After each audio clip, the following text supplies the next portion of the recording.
Hi everyone, my name is Ulysses and I'll be your host for this Ask Our Expert series about clocks and timing. Everyone of course knows what a clock is, but in this video, our expert introduces us to viewing clocks through the lens of precision timing applications. So without further ado, I'm excited to introduce Sieg Schmalz, who will be our expert for this series and will help answer all of our clock and timing questions. Sieg is a technical staff engineer for Microchip's Timing and Communications Group, and we're incredibly excited to gather his insights on this topic. So let's get started with our first question. Sieg, what is a clock and why do we need good clocks? Well, that's actually a good question. Some people may think that's a silly question because, of course, we know what a clock is. It could be something like this that hangs on our wall and changes once every second, or it could be the watch that I wear on my wrist. But even though these are trivial examples, they drive home a certain point. In order for society to function, we need to know what time it is.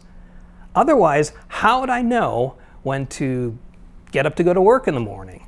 Or let's say that I wanted to go to a basketball game after work. How would I know when the game starts? And once I got there and the game started, how would I know when the first quarter ends? So, as you can see, obviously, clocks are very necessary for everyday life. But not all clocks are good enough for a specific use case. So, a clock like this or my watch is probably good enough for me to know when I need to, though, pick up someone from the airport, for example. But would I want to use this clock to time the 100-meter sprint at the Olympics? Or let's take high-frequency stock trading, for example. In high-frequency stock trading, millions of transactions occur every second. And these transactions need to be kept in order so that we know what happened first, what happened second, what happened third, and so forth. But again, millions of these can occur within a given second. So let's say all I have is this clock to record these transactions. And so for transaction number 1, I would record what this clock is saying. For transaction number 2, I would record what this clock is saying.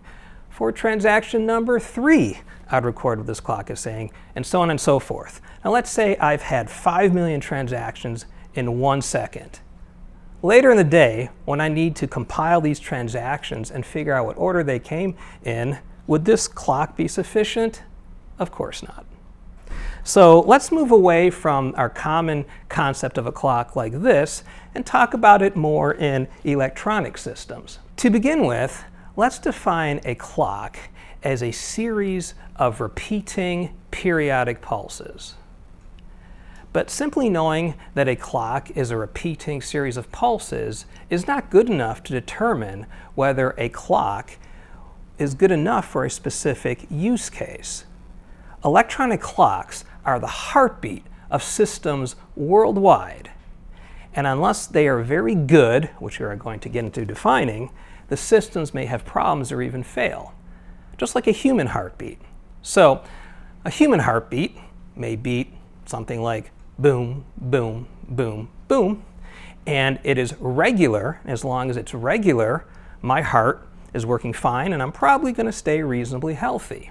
Now, what if my heart suddenly starts doing something like boom, ba-boom, boom, boom, boom, boom, or something like that? That is a condition that we call arrhythmia, and that can be very painful or even lead to death. Now, seeing as how I enjoy not being in pain and not being dead, I have a really vested interest in having a regular heartbeat. Well, the same thing applies for systems around the world with their electronic heartbeat, their electronic clocks. If those clocks are not very regular, which we'll again get into further what that means later, then these systems can have problems or perhaps even fail. It is this heartbeat that we're going to explore in the next videos. Thank you, Sieg, for that overview of what makes a good clock. For the folks who want to learn more about clocks and timing, check out the links in the description of this video. And also don't forget to subscribe to our YouTube channel to be the first to know when we have more insights from our experts. We'll see you next time.